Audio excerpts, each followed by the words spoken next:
Hey y'all. I missed y'all. Y'all know that, right? Make sure y'all like and subscribe.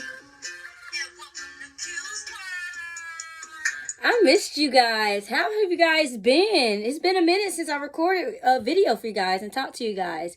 I mean, if you follow me on other platforms, I'm sure you keep up with me and know what's going on. But how have you guys been? I missed you guys.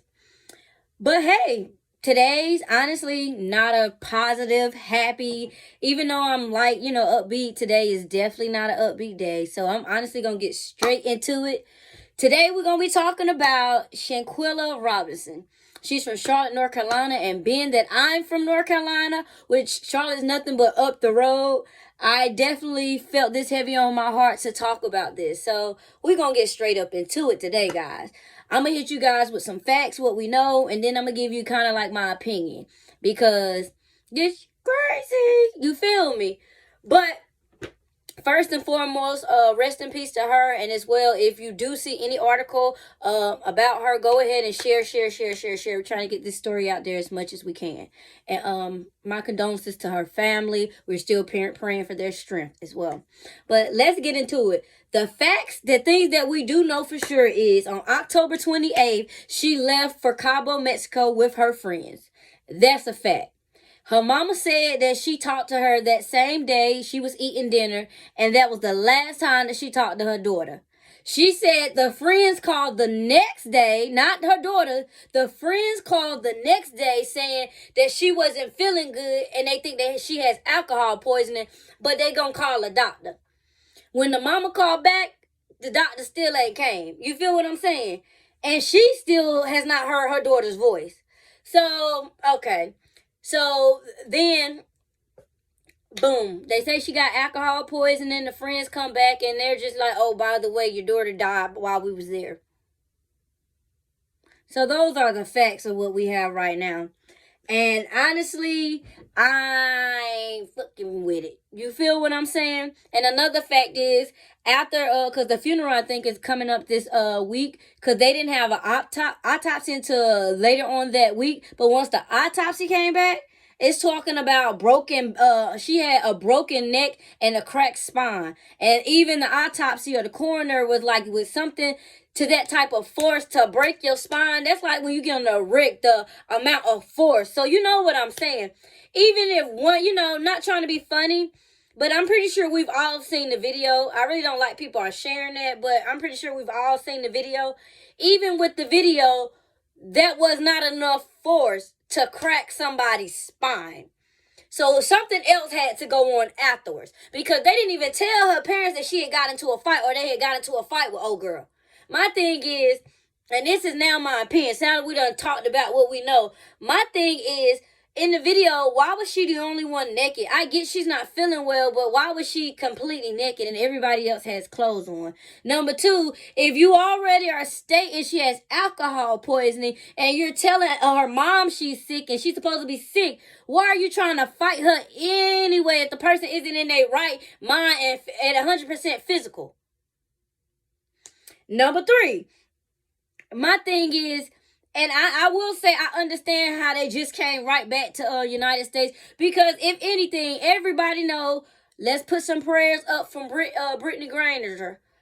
Don't be doing no crimes in no other country, because honey, when you get locked up there, it's not no guarantee the U.S. gonna be able to come get you right then and there. You feel me? Now Brittany facing 9 years for a little pen, all because she was in the wrong country at the wrong time. So I completely understand. Don't mean that I agree with them, because me, anybody know my best friend Simone, when we go, if we get in an altercation, we'll just be like, okay, we just gonna fly back, do this. But when you come together, you leave together. We just gonna wrap the trip up and be like, let's just go back home, because obviously it's a complete difference when you getting in a big disagreement in a whole nother city, in a whole nother state.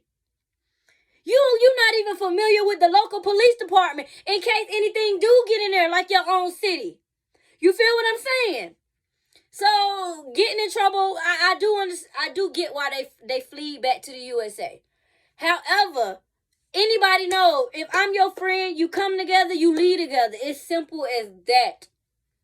And I know personally, if my friend, God forbid, have anything like that happen to her, oh, I'm there until the family fly in. Do you hear what I'm saying? I'm going to stay here until her family gets here. Because this is my friend. And this is my friend. I fuck with you and I'm actually a genuine motherfucker. And I just don't go on trips with randoms. I'm not saying that these people were randoms, but I don't go nowhere like that with somebody I don't trust. If anything happened to me, they wouldn't do right by me or not you have my back. You know what I'm saying? But if anything like that happens, I'm waiting right there until her family gets there. And the first thing I'm doing when things get to, if it's not even that drastic station in the hospital, is calling the family.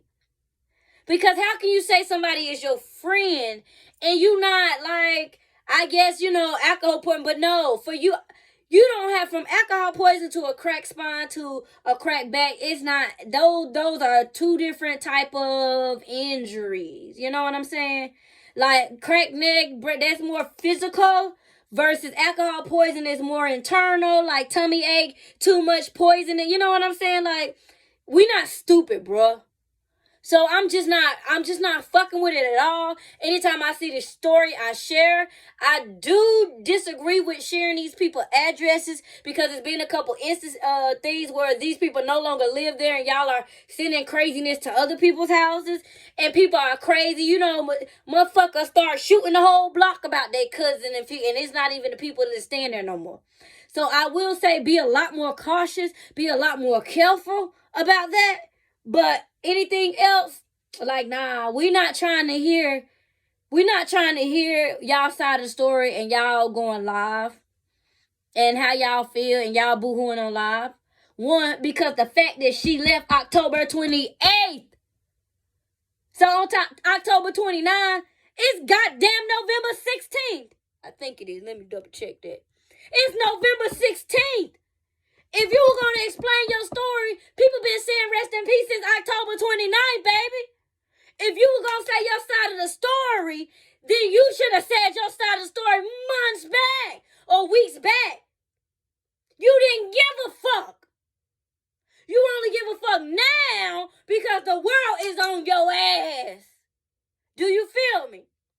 And I'm happy that the black community, the North Carolina, Charlotte is coming together and we're really putting this story out there. One, because, a lot of people say it reminds them of Kanika Jenkins. It does, but it reminds me also of the Gabby Petito case because the world stopped for her. May she rest in peace. But they was on a trip. Boyfriend came back home, just checked in with the parents and went camping. Like, by the way, your daughter's dead. Parents didn't even tell her family, nobody that he done told them the daughter dead. Like, people are sick. And I be damned. Like, that's why I'm cautious even about making new friends. Like, we all public places up in here. Like, I ain't talking about no mall public places. Like, I mean, intimate goddamn public places. Like, I need a goddamn 5-star restaurant in the middle. Sit us in the fucking middle where the cameras is all up on this shit because I be damn. You know what I'm saying? I just be damned if, I go out because I'm somewhere with somebody that I shouldn't have been and I thought that I could trust them. You know what I'm saying?